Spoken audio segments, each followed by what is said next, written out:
এবার পদত্যাগ করেছেন তিনি।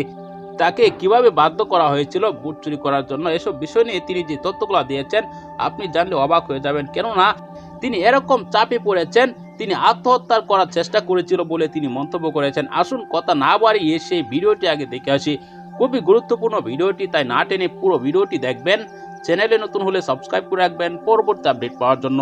আসুন দেখে আসি সম্পূর্ণ ভিডিওটি। গত ৮ ফেব্রুয়ারি পাকিস্তানে অনুষ্ঠিত সাধারণ নির্বাচনে কারচুপির অভিযোগে বিক্ষোভে উত্তাল পাকিস্তানের সিন্ধু পেতে অবশেষে পিটিআই দল, ইমরান খানের দল কিন্তু তারা ভোট চুরির অভিযোগ করে আসছে অনেকদিন ধরে। তারপর কিন্তু এবার নির্বাচন কমিশনার তিনি নিজেই স্বীকার করেছেন যে ভোট চুরি হয়েছে। তিনি ভোট চুরির কথা স্বীকার করে এবার পদত্যাগ করেছেন। তিনি কিভাবে বাধ্য হয়েছিল ভোট চুরি করতে তা নিয়ে তিনি চাঞ্চল্যকর তথ্য দিয়েছেন। তা নিয়ে সারা বিশ্বে তোলপাড় সৃষ্টি হয়েছে। অবশেষে ইমরান খানের দলের যে ভোট চুরি অভিযোগ করেছিল সেটি সঠিক হয়েছে।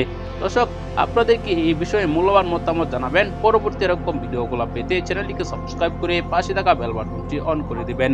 ভিডিওতে একটি লাইক দিয়ে শেয়ার করে অন্যদেরকে দেখার সুযোগ করে দিবেন। এই মুহূর্তে বিদায় নিচ্ছি, দেখা হবে পরবর্তী কোনো ভিডিওতে। ভালো থাকুন, সুস্থ থাকুন। আসসালামু আলাইকুম।